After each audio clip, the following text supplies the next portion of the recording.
Hello friends, welcome to स्कूली। आज मैं ये फर्स्ट लेक्चर स्टार्ट कर रहा हूँ JKSSB पंचायत अकाउंट असिस्टेंट के लिए।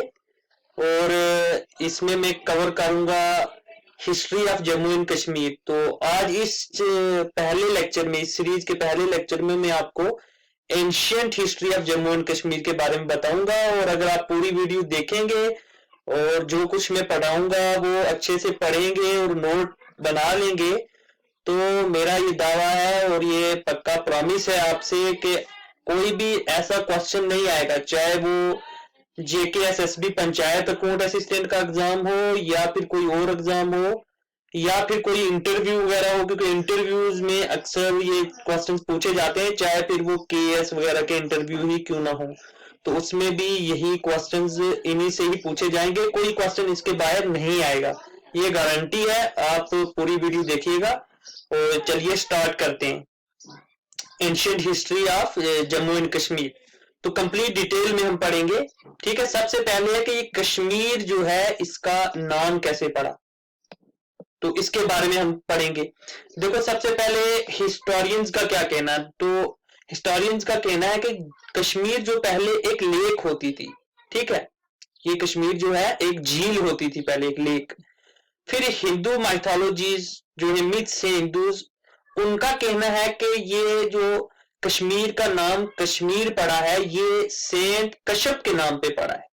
अब ये सेंट कश्यप के बारे में मैं बताता हूं आपको। कहा जाता है कि ये ब्रह्मा जो था उसका लड़का था सेंट कश्यप, और कश्मीर में एक लेक थी और इस लेक के बीच एक बहुत बड़ा दानव रहता था, बहुत बड़ा मॉन्स्टर रहता था, असुर टाइप, जिसका नाम था जलोद बाबा। जलोद बाबा ये लोगों को खाया करता था। ठीक है, तो लोग इससे तंग आए हुए थे और उन्होंने सेंट कश्यप से गुजारिश की कि हमें इस जलोद बाबा से बचाइए। तो सेंट कश्यप ने बारामुल्ला, जो बारामुल्ला है वहां पे एक गॉर्ज बनाया, एक रास्ता बनाया, जिस एक वैली टाइप, जिससे क्या हुआ, जितना भी लेक का पानी था वो सब वहां से बारामुल्ला गॉर्ज से निकल गया और जो लेक थी वो सूख गई और वो जो दानव था वो मर गया। तो उसके नाम पे फिर ये सेंट कश्यप ने लोगों को लाया और उसके बाद वहां पे बसने के लिए ब्राह्मण्स को लाया और वो वहां पे कश्मीर में बस गए। तो उन ब्राह्मण्स ने सेंट कश्यप की याद में इस का नाम रख दिया उस जगह का कश्यप मार। तो ये कश्यप मार जो है आस्ता आस्ता कश्यप मार से कश्मीर बन गया। ठीक है, तो ये मिथोलॉजी इसका मानना है, मतलब ये मिथ्स में है। ज्योग्राफिकली अगर हम देखें तो जो प्लिस्टोसीन एज एक हिस्टोरिकल पीरियड रहा है, ये अपने नाम याद रखना है, प्लिस्टोसीन एज। तो इसमें क्या रहता है कि देखो यहाँ पे बहुत पहले ग्लेशियर्स थे कश्मीर में, तो कश्मीर पूरी वैली जो थी वो ग्लेशियर्स के अंडर कवर्ड थी।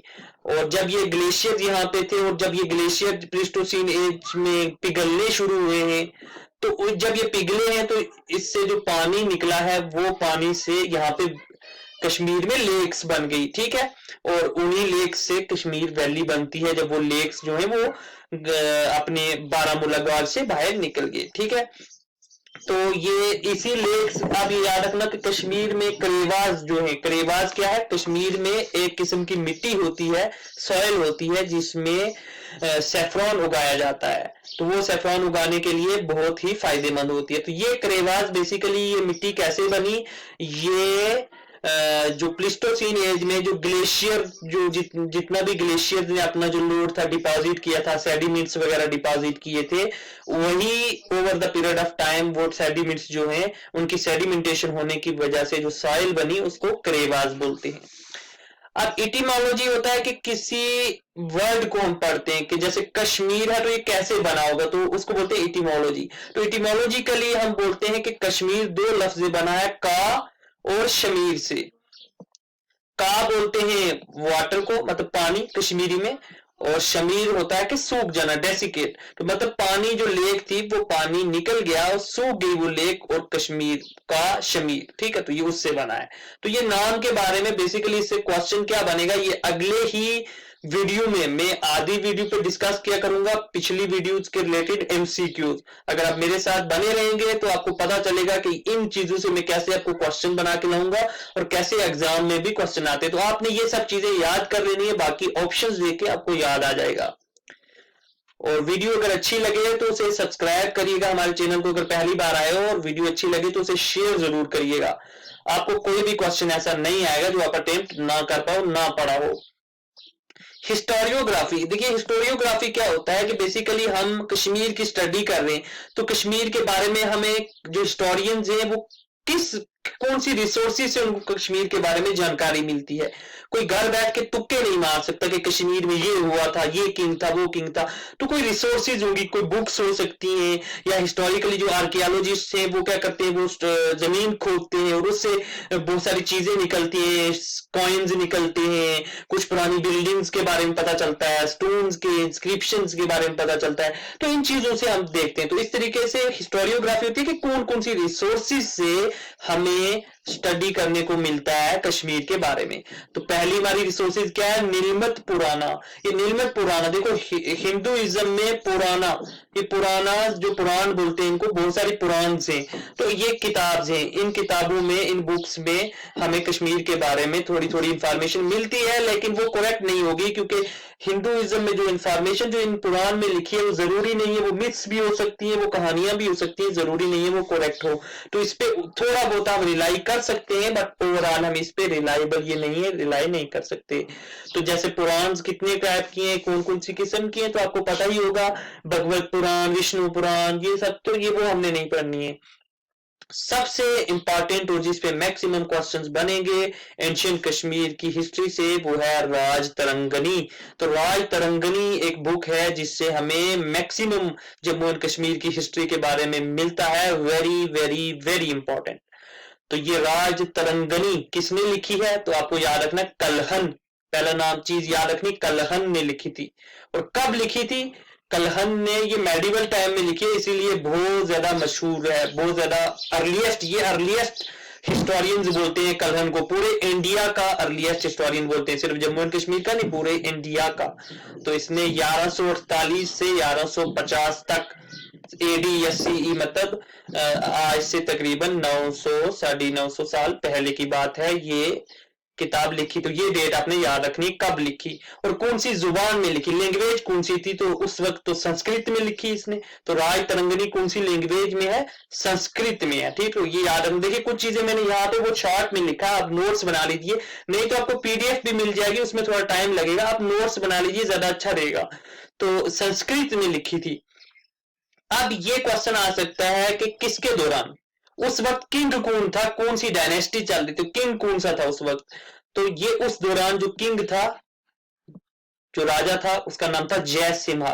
तो जय सिम्हा की रेन, जय सिम्हा के रूल रेन के दौरान कलहन ने 1148 से 1150 के बीच राज तरंगिनी बुक लिखी गई।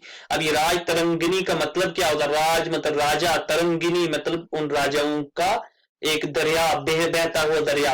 तो रिवर ऑफ किंग्स मतलब किंग्स का रिवर, उनका दरिया। तो इसका बेसिकली कहना क्या जाता है कि इसने पूरे कश्मीर में पूरे शुरू से, सबसे पहला राजा कौन यहाँ पे बसा था, जो इंसान होता था, उससे लेकर पूरा 1148 1150 तक जितने भी किंग्स हुए, उन किंग्स के नाम मेंशन किए, उनके बारे में थोड़ी थोड़ी चीजें लिखी हैं। तो इसलिए इसको बोलते हैं रिवर ऑफ किंग्स, मतलब ये एक उनके नाम्स का बहता हुआ दरिया है। ठीक है, मेटाफोरिकली।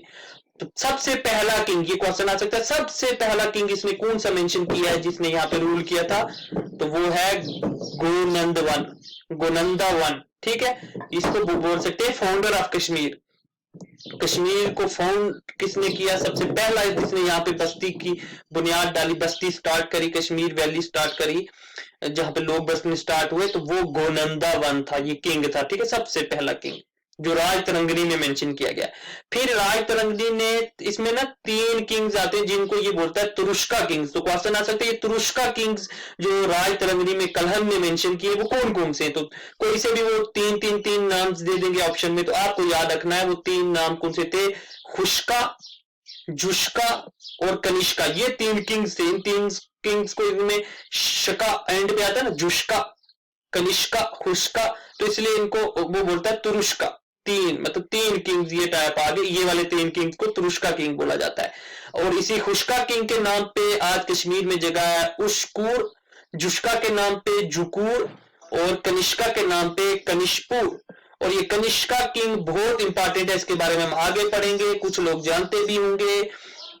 जो कनिष्का किंग है ये जो है बहुत, इसने शाका ईरा स्टार्ट किया था, इसके दौरान अपना गंद जो ये अपना मथुरा स्कूल ऑफ आर्ट जो है वो निकल के आया है स्कल्पचर्स का, ठीक है। तो ये बहुत ज्यादा मतलब फेमस किंग था कनिष्का जो, ठीक है। तो इसके ये कुषाण इंपायर का था, कुषाण इंपायर, तो वो भी हम आगे पढ़ेंगे। तो मैं थोड़ा थोड़ा अभी से ही बता देता हूं कि आपको ये ना लगे कि चीजें आगे नहीं पढ़ेंगे, सब कवर किया जाएगा। ट्रांसलेशन ये बहुत इंपॉर्टेंट है, लोग अक्सर बहुत सारे चैनल्स में ये चीजें नहीं पढ़ाई जाती, बट क्वेश्चंस डालने वाले अक्सर इन्हीं चीजों पे जाते हैं जो आपने पढ़ी नहीं होती। तो मैंने सब चीजें कवर करी हैं, कुछ भी बचेगा नहीं। सबसे पहले ट्रांसलेशन कौन से किंग ने ऑर्डर करी थी राजतरंगिणी को संस्कृत से बाकी लैंग्वेज में ट्रांसलेट करने के लिए? तो ज़ैनुल आबेदीन, इसको बुदशाह भी बोलते हैं, बुदशाह, ज़ैनुल आबेदीन को बुदशाह भी बोलते हैं। ये बहुत बड़ा कश्मीर का मुस्लिम किंग था ज़ैनुल आबेदीन। तो इसने ऑर्डर किया था कि भाई हाँ राजतरंगिणी किताब को ट्रांसलेट किया जाए। तो देखिए ये मुस्लिम था, तो मुस्लिम की उस वक्त कौन सी जुबान होती थी? उर्दू तो तब नहीं होती थी कश्मीर में, उर्दू बहुत 18 सेंचुरी में डेवलप हुई है, तो उस वक्त होती थी पर्शियन, फारसी जुबान। और फारसी जुबान में संस्कृत से फारसी जुबान में ट्रांसलेट करने का ऑर्डर दिया था ज़ैनुल आबेदीन ने सबसे पहले। उसके बाद तो अकबर ने भी करवाई है ट्रांसलेशन, तो आपने तो ये याद रखना सबसे पहले, फर्स्ट एवर। फिर उसके बाद है पर्शियन में इसकी इंपॉर्टेंट ट्रांसलेशन किसने की है, मतलब फारसी में किसने इसकी ट्रांसलेशन की है? तो अकबर के दौरान मुल्ला शाह महमूद। ये चीजें इंटरव्यू में भी पूछी सकती है और क्वेश्चन में भी। मुल्ला शाह महमूद ने पर्शियन में करी और अब्दुल कादर बदायूनी ने भी पर्शियन में करी। ये नाम याद रखने, और आप ये मुस्लिम नाम है तो आपको पता चलेगा मुस्लिम जो है वो पर्शियन में करेंगे। अगर ऑप्शन में कोई बाकी हिंदू लोगों के नाम रहते तो आप उनको इलिमिनेट कर सकते हो कुछ हद तक, कहीं कहीं ये स्कीम काम करती है, बट ओवरऑल आप एग्जैक्ट याद रखो तो सही रहेगा। मुल्ला शाह महमूद और अब्दुल कादर बदायूनी ने पर्शियन में राजतरंगिणी को ट्रांसलेट किया। फिर उसके बाद इंग्लिश में इसकी इंपॉर्टेंट ट्रांसलेशन किसने की है? आर एस पंडित, रंजीत सीताराम पंडित, ये याद रखना आप, आर एस पंडित याद रख लीजिए। उसके बाद हिंदी में इस राजतरंगिणी को किसने ट्रांसलेट किया है? पंडित गोपी कृष्ण शास्त्री। तो गोपी कृष्ण शास्त्री, ठीक है, ये याद रखिए, इसने किया था। ये याद रखने वाला मटेरियल है, 3-4 बार आप वीडियो को अगर बार बार देखोगे आपको याद रहेगा, और नोट्स बना लोगे खुद से, रिवाइज करोगे तो याद रहेगा। और एमसीक्यूज हमारी इस चैनल पे मैं एमसीक्यूज लेके आऊंगा, वो भी करेंगे तो याद रहेगा। तो उर्दू में किसने किया? पंडित ठाकर आचार चंद। तो आचार चंद याद रख लीजिए, आचार चंद ने उर्दू में ट्रांसलेट किया। अब और ही एक चीज इंपॉर्टेंट आ गई है कि राजतरंगिणी एक उसमें लिखी 1150 तक, तो 1150 के बाद की हिस्ट्री जो लिखी गई, तो जोना राजा एक किंग, जोना राजा एक हिस्टोरियन था, उसने लिखी 1150 से लेकर 1459 तक। तो उसको बोला जाता है द्वितीय राजतरंगिणी। द्वितीय मतलब सेकंड, ठीक है, सेकंड राजतरंगिणी।